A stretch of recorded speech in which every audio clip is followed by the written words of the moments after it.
أجر كريم إنا نحن نحيي الموتى إذ جاءها المرسلون إذ أرسلنا لئن لم تنتهوا لنرجمنكم وليمسن وآية لهم أنا حملنا ذريتهم في الفلك بربكم فاسمعون قيل ادخل الجنة قدير العزيز العليم والقمر قدرناه منازل وجعلنا فيها جنات من نخيل وأكلون ولهم فيها منافع ومشارب أفلا. بسم الله الرحمن الرحيم. الحمد لله رب العالمين. والصلاة والسلام على رسولنا محمد وعلى آله ve sahbihi ecmaîn. Kıymetli misafirler, Mustazaflar Cemiyeti ve Şehitler Kervanı platformu tarafından düzenlenen Şehit Aytaç Baran'ı anma programına hepiniz hoş geldiniz, safalar getirdiniz. Haince katledilen Aytaç Baran, İslam davası içerisindeki samimi mücadelesini şehadetle taçlandırdı. İslam davasını daha ileriye götürme adına gece gündüz demeden çalışan Aytaç Baran, yumuşak huyluluğu ve güler yüzlülüğü sayesinde bölge insanların ve gençlerin gönlünde taht kurmuştu. Şehit Aytaç Baran yaptığı İslami çalışmalarla bölgede büyük bir teveccüh görmesi üzerine karanlık odaklar harekete geçerek yerli piyonlarına emirler vermek suretiyle alçakça ve kalleşçe tuzak kurdular. Gün 9 Haziran. Yıl 2015. Bundan tam 8 yıl önce PKK'liler tarafından kurulan hain pusuyla şehit edilen Aytaç Baran kutlu mücadelesini tamamlayarak gençlere miras bıraktı. Kur'an-ı Kerim tilavetini yapmak üzere Ammar Zeren kardeşimi kürsüye davet ediyorum. Euzubillahimineşşeytanirracim. Bismillahirrahmanirrahim.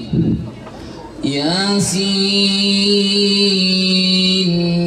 vel Kur'anil Hakim inneke leminel murselin ala sıratın mustakim tanzilel azizirrahim litunzira kavmen ma unzira abauhum fehum gafilun لقد حق القول على أكثرهم فهم لا يؤمنون إنا جعلنا في أعناقهم أغلالا فهي إلى الأذقان فهم مقمحون الذي جعل لكم من الشجر الأخضر نارا فإذا آنتم منه توقدون أوليس الذي خلق السماوات والأرض بقادر على أن يخلق مثلهم بلى وهو الخلاق العليم إنما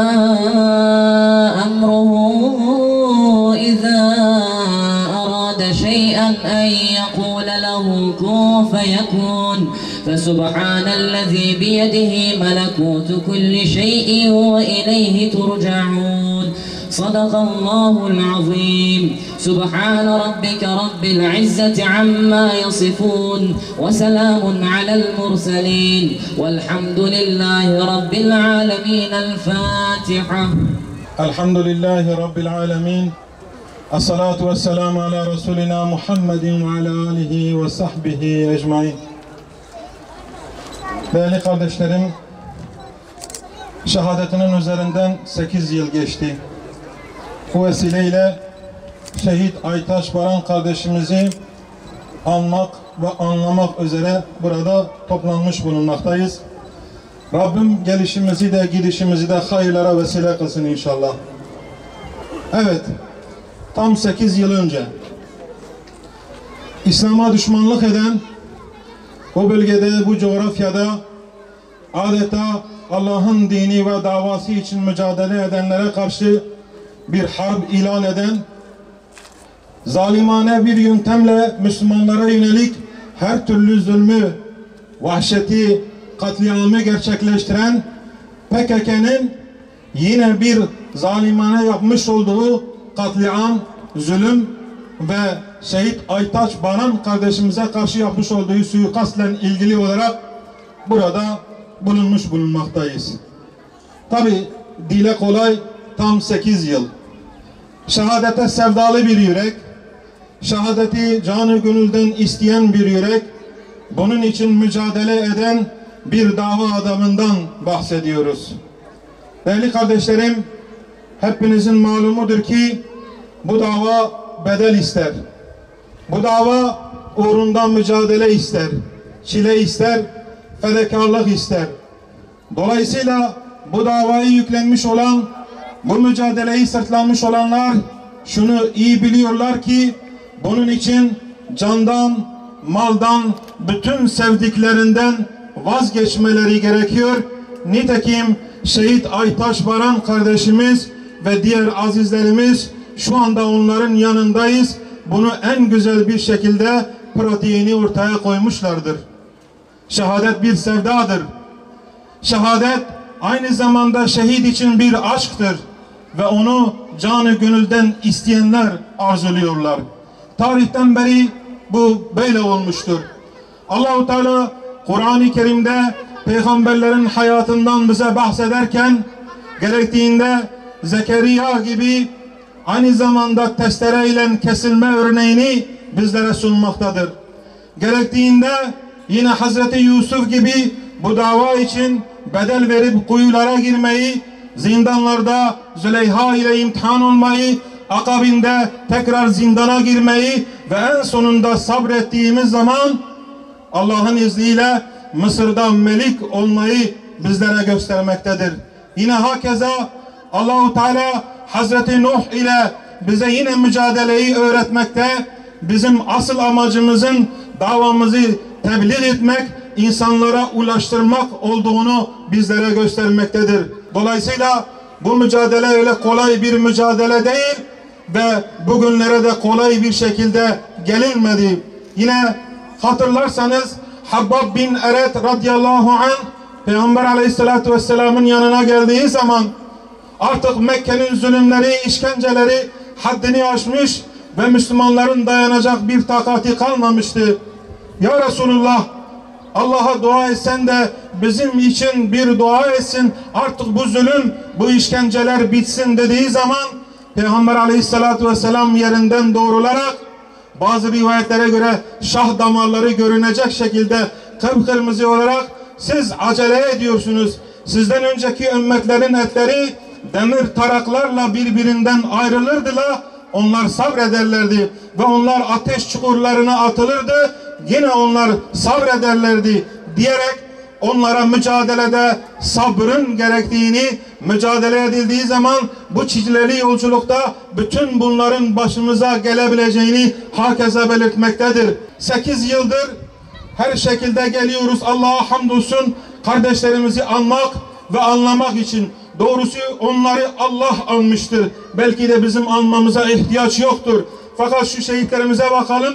Şehit Yasin burada, Şehit Aytaç burada, Şehit Turan burada, Şehit Hasan, Şehit Hüseyin ve diğer şehitlerimiz, akabinde bu mezarda ve diğer mezarlıklarda bulunan bütün bu şehitler şunu net gösteriyor ki bugünkü geldiğimiz durum, bugünkü geldiğimiz süreç kolay kolay geldiğimiz bir süreç değil ve Habbab gibi insanların kendilerini feda ederek, Aytaç gibi insanların kendilerini feda ederek geldiğimiz bir süreçtir.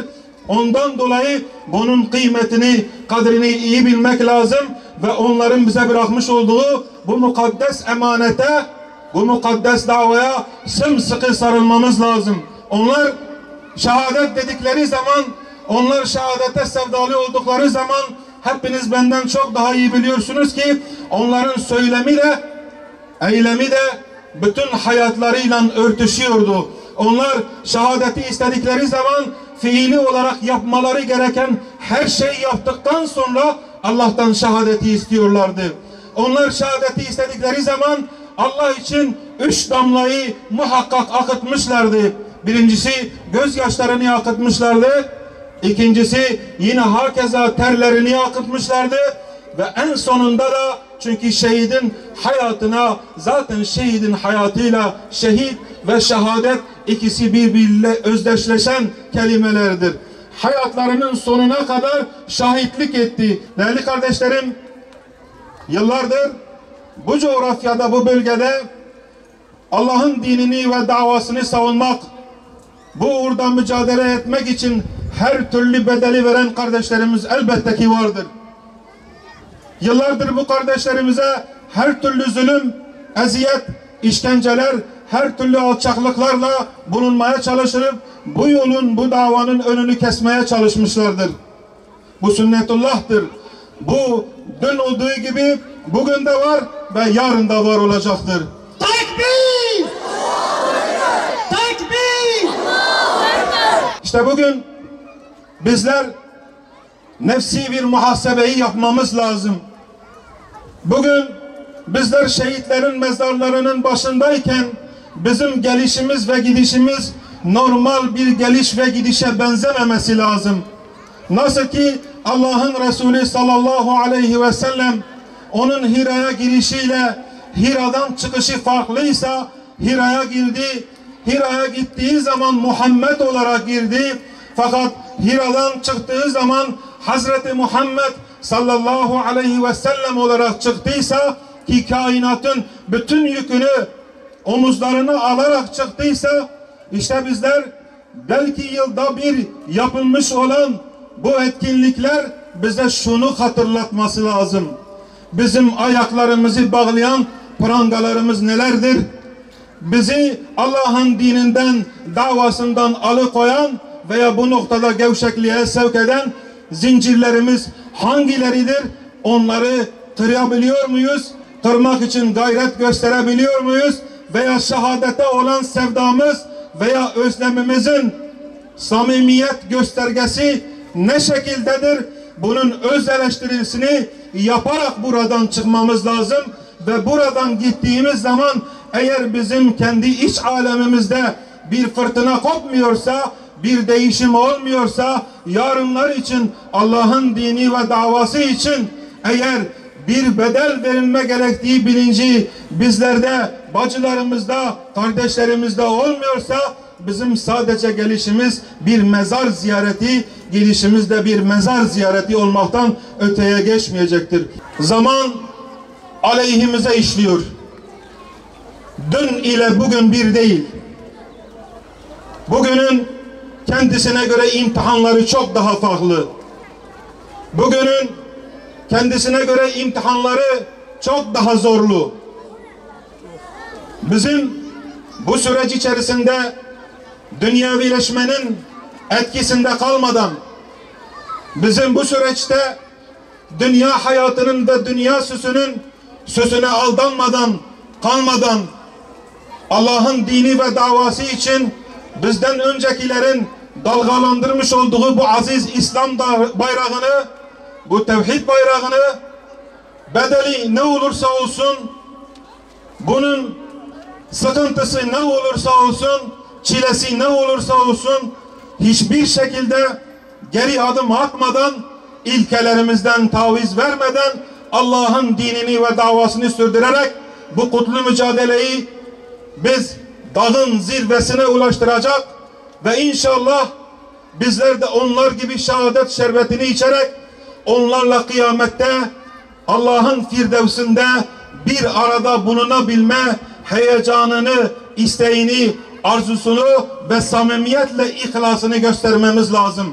İslam tarihinde ve bu mücadelenin seyrinde nice kardeşlerimiz bu bedelleri vererek daha 15'lerinde bakınız bu mezarlıkların gezelim. Onlarca kardeşlerimiz var. Yaş ortalaması 15, 16, 17, 18, 20'li yaşlar.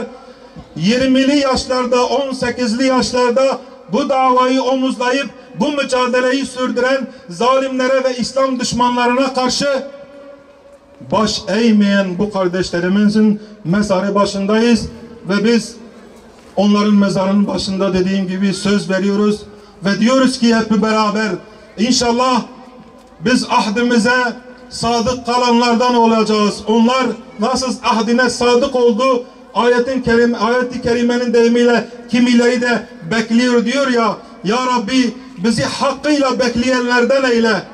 Ya Rabbi, Ya Erhamer Rahimin, Ya Ekremel Ekremin, şu şehitlerin hürmetine, onların akan mübarek kanlarının hürmetine İslam davasını muzaffer eyle. Ya Rabbel Alemin, ellerimizi geri çevirme. Ya Rabbel Alemin, bizi şehitlerimizle beraber haşreyle.